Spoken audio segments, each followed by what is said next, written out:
Hi guys, Frankie Pozos here, and here I'm going to do a list. Yes, what list is this, you ask? Well, this list is the top 10 films that made Frankie cry. Yes, the films that made me cry. And this list is my list, alright? It's my list, my opinions. That's why you're watching. You want to see what I feel. So there won't be the basic stuff that people cried about. You know, there won't be the Notebooks, none of the Nicholas Sparks stuff. I'm sorry, didn't really make me cry.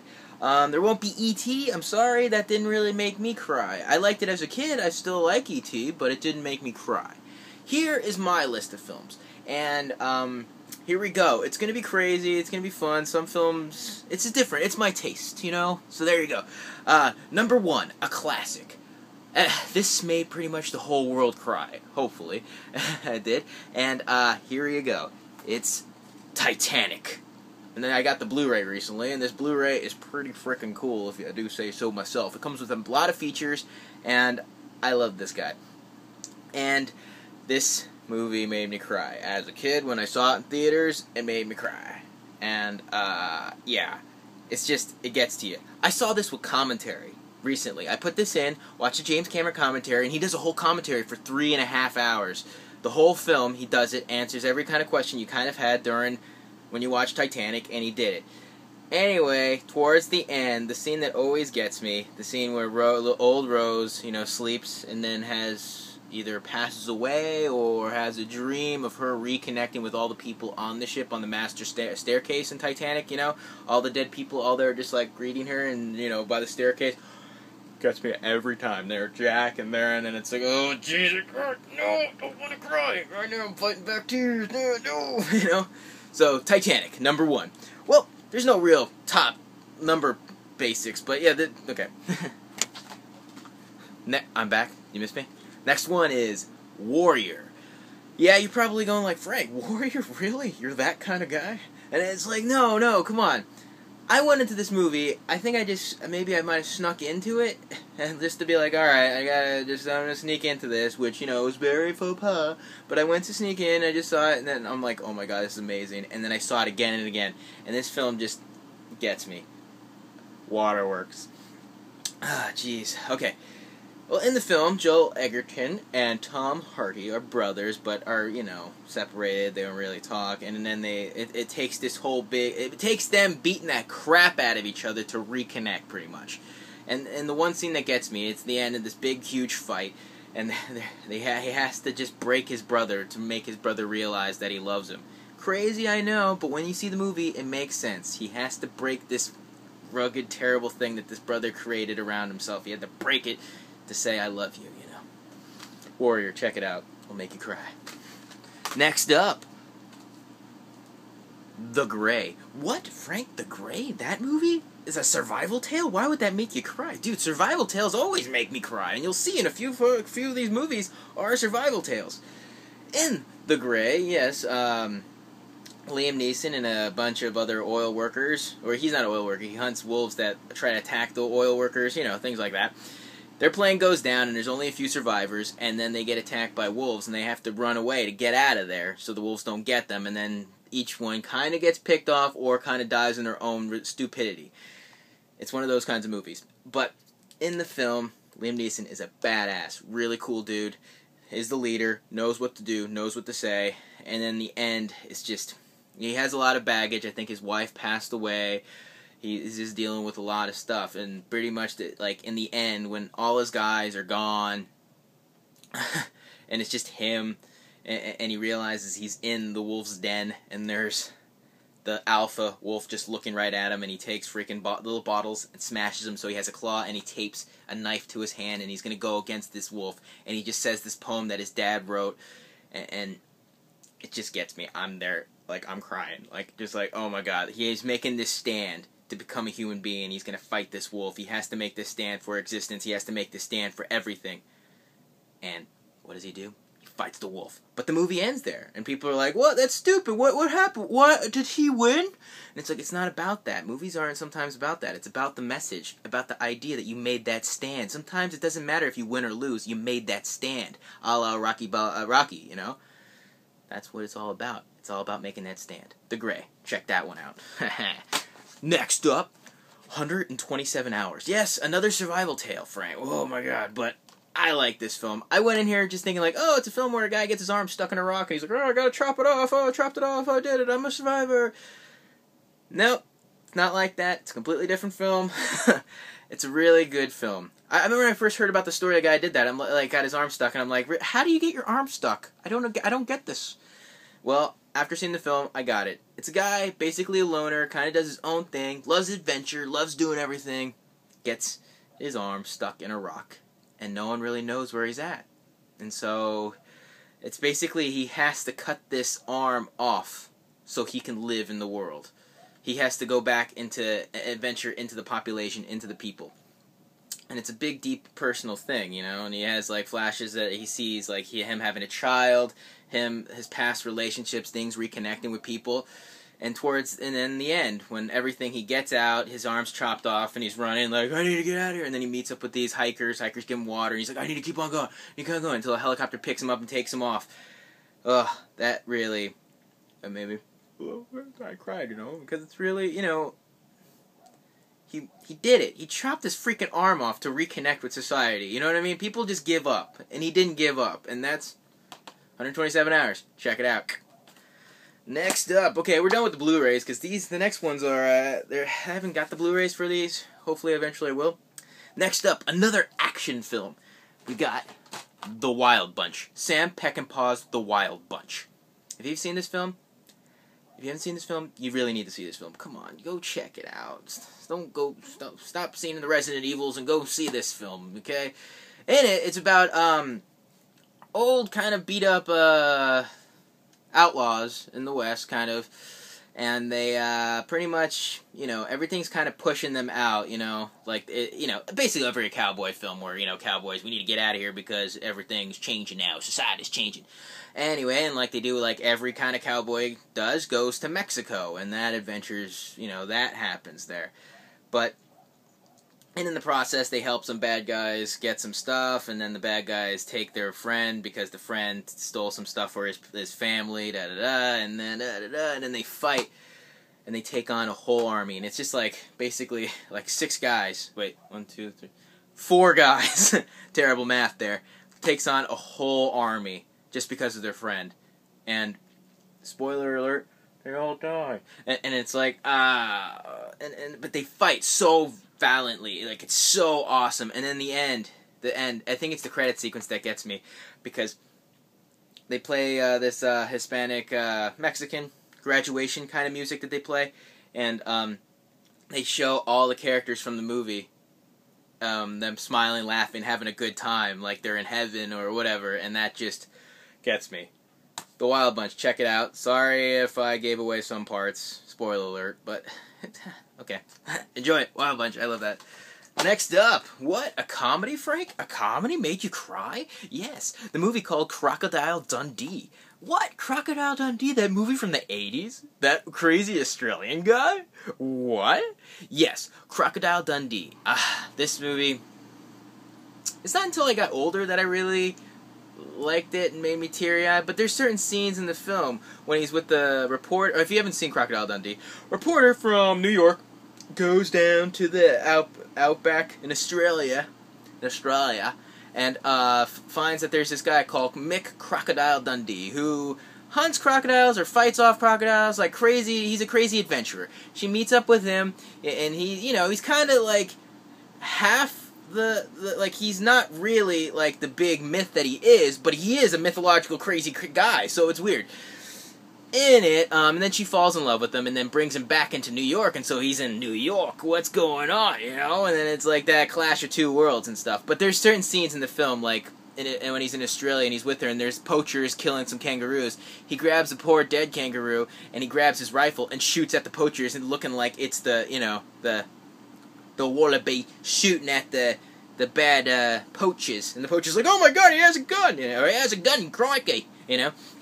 And then in the end scene that gets me, because, you know, they kind of fall in love, but then she has her own guy that she's gonna marry, you know, that kind of thing.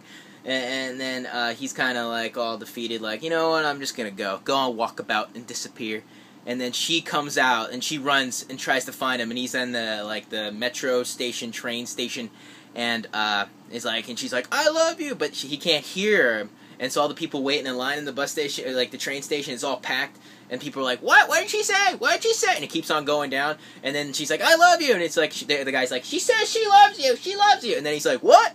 And he's like, what about the girl? And it just keeps on going until eventually it's like, well, okay. And then it's like, I love you too. And then they both get up. They lift up Mick, Crocodile Dundee, on top of the people, and he walks all over the people till eventually he reaches her, and then they kiss, and that's the end of the movie, and that makes me cry. I love this film, Crocodile Dundee. Check it out. Okay, I'm going to get away from that one. Okay. Next up, I kind of talked about Rocky before, and Rocky, the first one, never really made me cry. I mean, yes, it's a powerful story, and it's about the two people coming together, going the distance, all that. I love it. Didn't make me cry. I guess maybe because I saw it as a young kid, and it didn't really register to make me cry, and then watching it again still doesn't make me cry, because I feel as a man like, yeah, you fucking did it. Said that for it, damn. But, and the other sequels never really made me cry either, but the one that really kind of got me, kind of teary-eyed, Rocky Balboa, the final installment of the Rocky series. I know people are like, what, when he's old and he's fighting? That made you cry? Yes, it did. You know, when it's like kind of showing that he went all this way and he still doesn't really have anything else to fight for, you know? He doesn't have his fortune. He's just, you know, he owns a restaurant and like a lot of it. And, you know, Adrian has passed, so he's kind of down. And it's like he still has fire in him and he just wants to fight again.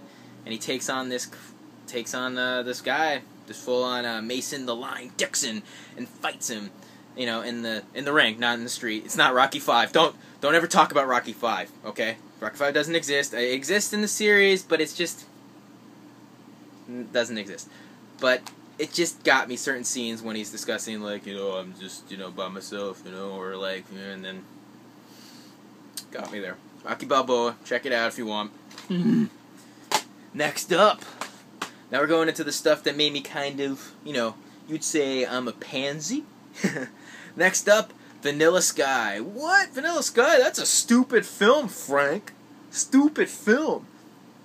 Well, Vanilla Sky, I didn't see it in theaters because I thought it would be stupid. I rented it, watched it, cried. It got me here, okay? Vanilla Sky, pretty much the movie's about Tom Cruise. Is this kind of young hotshot playboy, owns a magazine, rich and everything like that. Everything gets turned around when he meets Penelope Cruz. Penelope Cruz? Yes. And, but then his ex-girlfriend, or still girlfriend, or maybe not even his girlfriend, Cameron Diaz, gets jealous, and then some stuff happens, and then it's all this crazy other stuff, which I'm not going to get into. Even though I spoiled the other films, I'm not going to get into it, because this is like such a mind-twister, cool film. It's based on the Spanish film, Open Your Eyes. I didn't have to do the accent, Open Your Eyes, or Abre de ojos. Abre los ojos. I don't really know Spanish that well. But, this film got me. It's just, it's the quintessential film. If you really, like, break up with somebody, you should really, like, watch this. And because you feel like, it's all about letting go, and moving on, and releasing things, but still have the memories, but still having loved ones. It's a whole big mind trip, and I really enjoyed it. It's, I think, one of my favorite Tom Cruise films. You should just see it. Check it out. Vanilla Sky, directed by Cameron Crowe, directed Jerry Maguire, which is a tearjerker, but didn't squeeze a little enough out of me. Almost Famous. He wrote Fast Times at Ridgemont High, and my beloved classic, The Wildlife. Check out Vanilla Sky. Made me teary-eyed. Boom. Next up, Empire of the Sun. This is, this just made me cry so much. In the film, Christian Bale is in this film. It's directed by Steven Spielberg. If you haven't seen this film, you need to check this out. Christian Bale is this rich kid, little kid, with his British family that are in China. And this is right before the Japanese occupy China during World War II. In it, they occupy it while Christian Bale's a little kid, and Christian Bale gets separated from his mom and dad. In there, so he gets separated, they get away, or he doesn't know what happens, and so he kind of lives on his own, does crazy stuff, then gets captured, thrown into different prisons, but not like, work camps that other British people have been brought into, other British, I forgot the word, I don't know, people that have lived in China, So, they're in there, he meets up with, what's his name, John Malkovich, which he's an awesome character in this film, and he learns how to become a man, basically, through this whole film is basically him becoming a man, living through death, violence, and basically has to go through so much bad stuff. And then after all this stuff he goes through, in the end, in the film, he's, after all of it, he's in this child camp, and it's World War II's already over, he gets saved by the Americans, like always. And so he is just there in this camp with his all these kids, and and then you see his parents, or like all the parents are all looking for their kids again, and you see kids get found by their parents, and then all of a sudden you see Christian Bale's parents. Oh God, I'm gonna cry. Christian Bale's parents there, look at him, but pass by, but because he's so different now, he's not. Oh God, who's crying? So, he's different, he looks dirty, he almost looks like a man, he looks taller, he's different, and they see him, and then it's his mom that sees him, and then they both reconnect, and, yeah, there you go, Empire of the Sun, check it out, oh my God, am I crying? I think I am crying, oh God, ooh. And then last, but not least, the movie that made Frankie almost just lose his mind crying is, Captain Ron. No, I'm just kidding. What was that? 1, 2, 3, 4, 5, 6, 7, 8, 9. And then last but not least, the film that is a really awesome film. It's not, there's no top 10 or anything. It's not the last one, but I mean, there's probably more films that make me cry. But the film that really kind of gets me all the time too is Alive. Another survival tale about, yes, it's the film where they eat people, okay? But there's more than that. It's about this, what is it? Uruguay? Are they from Uruguay? Uruguay.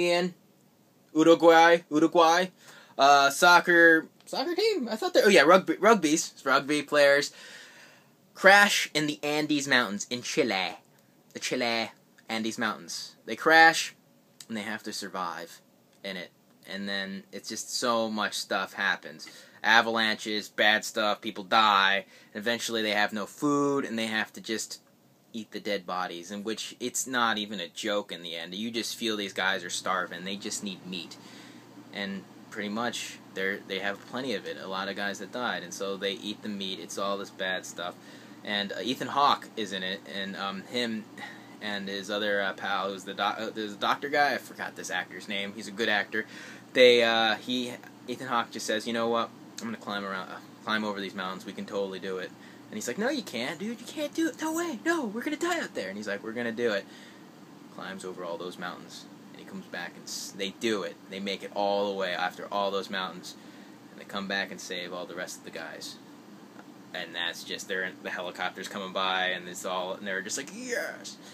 Alive, check it out, great film. So, these are the films that made Frankie Pozos cry, which you saw some tears get squeezed about. So, till we meet again next time, my name is Frankie Pozos, and keep watching those films. And hey, if you have any idea what films made you cry, write them down there. Or up there, wherever this video, over there, I don't know. Or you can just say, I'm a complete loser, and why was I crying? Either way, I love you, and have a great day. Goodbye.